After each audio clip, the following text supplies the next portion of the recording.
Hi aspirants, welcome back to our channel. మనం 8th క్లాస్లో 4th lesson అనే జంతువుల ప్రత్యుత్పత్తి అనే లెసన్ చూద్దాము. సో వీడియోలోకి వెళ్లే ముందు లైక్ చేసి సబ్స్క్రైబ్ చేయండి. సో ఇక్కడ చూడండి, చెవులు బయటికి కనిపించే జీవులు, చెవులు బయటికి కనిపించని జీవులని రెండు ఇచ్చారు. ఇక్కడ బిట్ ఏ విధంగా ఫ్రేమ్ అవుతుంది అని అంటే, చెవులు బయటికి కనిపించే జీవులు అని క్వశ్చన్ ఇచ్చి 4 ఆప్షన్స్ లో 3 ఆప్షన్స్ రాంగ్ ఇచ్చి ఒకటి రైట్ ఇవ్వచ్చు. సో మనము ఈజీగా ఐడెంటిఫై చేయాలి. సో ఇక్కడ చూడండి, చెవులు బయటకు కనిపించే జీవులు లేడి, చిరుత, పంది, గేదె, జిరాఫీ, ఏనుగు. చెవులు బయటకు కనిపించని జీవులు వచ్చేసి చేప, కప్ప, పిచ్చుక, బల్లి, కాకి, పాము.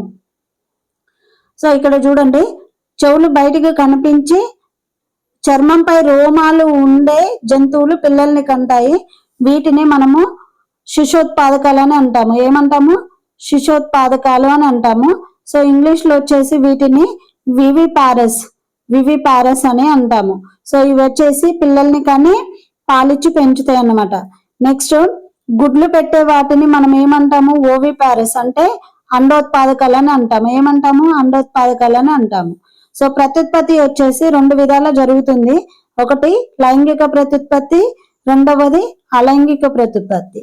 లైంగిక ప్రత్యుత్పత్తిలో ఒక మేల్ గ్యామెట్, ఒక ఫీమేల్ గ్యామెట్, ఈ రెండు ఫ్యూజ్ అయ్యి జైగోట్ ఫామ్ అవుతుంది. సో ఈ విధంగా ఫామ్ అవ్వడాన్ని మనం ఏమంటాము? లైంగిక ప్రత్యుత్పత్తి అని అంటాము. అలైంగిక ప్రత్యుత్పత్తి అని అంటే ఇది ఓన్లీ మేల్ ఫీమేల్ ఫ్యూజ్ అవ్వకుండా సింగిల్ గా ప్రత్యుత్పత్తి జరుగుతుంది కాబట్టి అలైంగిక ప్రత్యుత్పత్తి అంటాము. ఫర్ ఎగ్జాంపుల్, మొక్కల్లో పొటాటో, రణపాల, చామంతి తీసుకుంటే పొటాటోలో వచ్చేసి ఈ విధంగా అక్కడక్కడ చిన్న చిన్న కనుపులు ఉంటాయి. ఈ కనుపులను కట్ చేసి మనము వేరే మొక్కగా తయారు చేయొచ్చు. రణపాల మొక్క వచ్చేసి ఈ విధంగా అక్కడక్కడ నొక్కులు ఉంటాయి. ఈ నొక్కుల దగ్గర కొత్త మొక్క అనేది తయారవుతుంది. సో చేమంతి వచ్చేసి అంటు కట్టడం ద్వారా, అంటే వేర్ల నుంచి కొత్త మొక్క అనేది తయారవుతుంది. అదే విధంగా మనము హైడ్రా, పారామీషియం, అమీబా ఈ యానిమల్స్ చూసుకుంటే హైడ్రా అనేది ఈ విధంగా ఉంటుంది. ఇక్కడ చిన్న చిన్న బర్డ్స్ అనేవి ఫామ్ అవుతాయి. ఈ బర్డ్స్ అనేది తల్లి మొక్క నుంచి విడిపోయి కొత్తగా తయారవుతాయి అన్నమాట, అంటే కొత్త మొక్కగా ఏర్పడతాయి. సో హైడ్రాలో. పారామీషియం కూడా అంతే. పారామీషియం వచ్చేసి సింగిల్ సెల్ యానిమల్. ఇది వచ్చేసి ఈ విధంగా ఉంటుంది. సో ఈ తల్లి అనేది 2 విధాలుగా, అంటే 2 భాగాలుగా విభజన చెంది పిల్ల జీవులన్నిటి ఏర్పడతాయి. సో దీనినే వచ్చేసి మనము ఏమంటాము? బైనరీ ఫ్యూజన్ అని అంటాము. సో అమీబా కూడా అంతేనండి. అమీబా అనేది పరిపక్వ స్థితికి వచ్చినాక అమీబా నుంచి కొత్త జీవి అనేది ఏర్పడుతుంది. కోరకీభవానికి ఉదాహరణ కొత్త కోరకాలు, అంటే బర్డ్స్ ఏర్పడము. హైడ్రా మొక్కను తీసుకుంటే దాంట్లో చిన్న చిన్న బర్డ్స్ అనేది ఫామ్ అయ్యి అక్కడ నుంచి కొత్త జీవి అనేది ఏర్పడుతుంది. నెక్స్ట్, అమీబా అనేది ఏకకణ జీవి, అంటే సింగిల్ సెల్ యానిమల్. దీని శరీరం ఒకే కణంతో ఉంటుంది. ఈ ఒక్క కణంతో ఉండడం వల్ల ఇది ఏమవుతుంది అని అంటే సింగిల్ సెల్ యానిమల్. దీనికి ఈ విధంగా శరీరం అనేది ముందుకు ఈ విధంగా పొడుచుకొచ్చి, మిద్దె పాదాలు అంటారు వీటిని, ఈ విధంగా ముందుకు పొడుచుకువచ్చి ఆహారాన్ని ఈ మిద్దె పాదాలతోటి కలెక్ట్ చేసుకుంటుంది. అదే విధంగా ఈ మిద్దె పాదాలు అనేది మూమెంట్ కూడా హెల్ప్ అవుతాయి. సో ఇది వచ్చేసి సింగిల్ సెల్ యానిమల్. నెక్స్ట్, ఒక జీవి 2గా విడిపోవడాన్ని బైనరీ ఫ్యూజన్ అంటారు. మనం చెప్పుకున్నాము ఆల్రెడీ. ఇక్కడ పారామీషియం తీసుకుంటే ఈ విధంగా ఉంటుంది. సో ఇది 2 పిల్ల జీవులుగా విడిపోతుంది అన్నమాట. సో దీనినే బైనరీ ఫ్యూజన్ అంటాము. ముష్కాలు మిలియన్స్ లలో స్పర్మ్స్ ను రిలీజ్ చేస్తాయి. సో ముష్కము అనేది ఒక మిలియన్స్ లలో స్పర్మ్స్ అనేది రిలీజ్ చేస్తుంది. శుక్రకణము తల, మధ్య భాగం, తోకను కలిగి ఉంటుంది. ఈ విధంగా శుక్రకణం అనేది తల భాగాన్ని కలిగి, దీనికి ఈ విధంగా మధ్య భాగాన్ని కలిగి ఉంటుంది. తర్వాత దీనికి తోక, ఈ విధంగా 3 భాగాలుగా కలిగి ఉంటుంది. అయితే శుక్రకణంలో తల భాగం అనేది ఏమవుతుంది? ఇందులో కేంద్రకం ఉంటుంది. ఇది అండంలోకి చొచ్చుకుపోవడానికి హెల్ప్ అవుతుంది. మధ్య భాగంలో మైటోకాండ్రియా ఉండి ఈ శుక్రకణానికి శక్తి అనేది అందిస్తుంది. తోక అనేది మూమెంట్ కు హెల్ప్ అవుతుంది. సో తోక అనేది మూమెంట్ కు హెల్ప్ అవుతుంది అన్నమాట. నెక్స్ట్ వచ్చేసి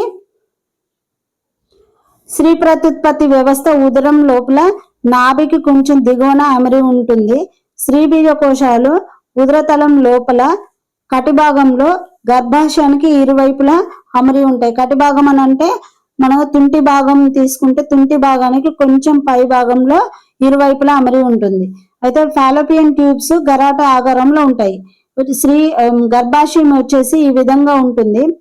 సో గర్భాశయంలో స్త్రీ ప్రత్యుత్పత్తి భాగం ఈ విధంగా ఉండి ఈ విధంగా ఫాలోపియన్ ట్యూబుల్స్ తోటి 2 ఫాలోపియన్ ట్యూబుల్స్ గరాట ఆకారంలో ఈ విధంగా ఏర్పడతాయి అన్నట్టు.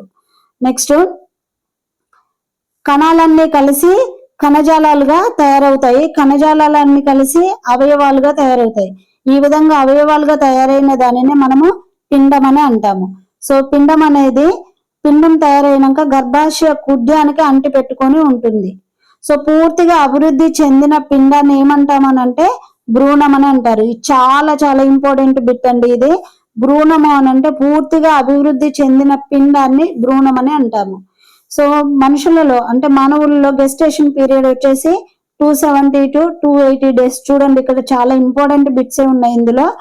270 to 280 days అంటే 9 months అన్నమాట. So 9 months. నెక్స్ట్ ల్యాబ్లలో టెస్ట్ ట్యూబ్ బేబీని తయారు చేస్తారు. అయితే ఈ టెస్ట్ ట్యూబ్ బేబీ అనేది వారం రోజుల వరకు ల్యాబ్ లోనే డెవలప్ చేసిన తర్వాత తల్లి గర్భాశయంలోకి ఇంజెక్ట్ చేస్తారు. అయితే కొంతమందికి గర్భాశయము ప్రాబ్లము లేకపోతే కొంతమందికి పిల్లలు అందకపోవడం అనేది, ప్రెగ్నెన్సీ కన్ఫర్మ్ అవ్వకపోవడము, కన్ఫర్మ్ అయినాక ప్రెగ్నెన్సీ అనేది నిలవకపోవడం ఇలాంటివి జరుగుతుంటాయి. సో అలాంటి వాళ్ళకి ఏం చేస్తారంటే ఫాదర్ నుంచి మేల్ గ్యామెట్ ని, మదర్ నుంచి ఫీమేల్ గ్యామెట్ ని తీసుకొని రెండింటిని ఫ్యూజ్ చేసి ల్యాబ్ లో డెవలప్ చేసి ఒక 1 week తర్వాత ఈ జైగోట్ అనేది తల్లి గర్భంలోకి ఇంజెక్ట్ చేస్తారన్నమాట. సో దీనిని మనం టెస్ట్ ట్యూబ్ బేబీ అని అంటాము. నెక్స్ట్ కప్పలో ఫలదీకరణ, బాహ్య ఫలదీకరణ జరుగుతుంది. సో బాహ్య ఫలదీకరణ జరిగే ప్రాసెస్ ని మనం ఏమంటామనంటే మెటామార్ఫోసిస్ అంటే రూప విక్రియ అని అంటాము. అంటే ఏ విధంగా జరుగుతుంది అని అంటే కప్ప బయట ఫలదీకరణం జరిగి ఎగ్స్ అనేది బయటనే ఫ్యూజ్ అయ్యి అది కొత్త జీవి అనేది ఏర్పడుతుంది. సో ఇది ఎక్కడ జరుగుతుందంటే తడి ప్రాంతము అంటే నీటిలో జరుగుతుంది. కప్ప బాహ్య ఫలదీకరణ నీళ్లలోనే జరుగుతుంది. స్త్రీ పురుష ప్రత్యుత్పత్తి అవయవాలు ఒకే జీవిలో ఉండడాన్ని మనం ఉభయ లైంగిక జీవి అంటాము. ఉభయ లైంగిక జీవికి ఉదాహరణ ఏంటి అని అంటే వానపాము. వానపాములోనే స్త్రీ ప్రత్యుత్పత్తి అవయవాలు, పురుష ప్రత్యుత్పత్తి అవయవాలు ఈ 2 ఉంటాయి. ఈ 2 ఒకే జీవిలో ఉండి ఫలదీకరణ చెందడాన్ని మనం ఏమంటామనంటే ఉభయ లైంగిక జీవి అని అంటాం. Next cloning process. Cloning process ఎందులో జరిపారు అని అంటే డాలీ అనే గొర్రెలో జరిపారు. ఇది ఏ సంవత్సరంలో అంటే 1996 లో జరిపారు. సో ఇది చేసింది ఎవరనంటే ఇయాన్ విల్మెట్ మరియు అతని సహచరులు. సో ఇది ఆడఫిన్ డార్సెట్ గొర్రె యొక్క స్తన గ్రంథుల నుంచి ఒక సెల్ ను తీసి నల్ల ముఖము కలిగిన స్కాటిష్ ఆడగొర్రె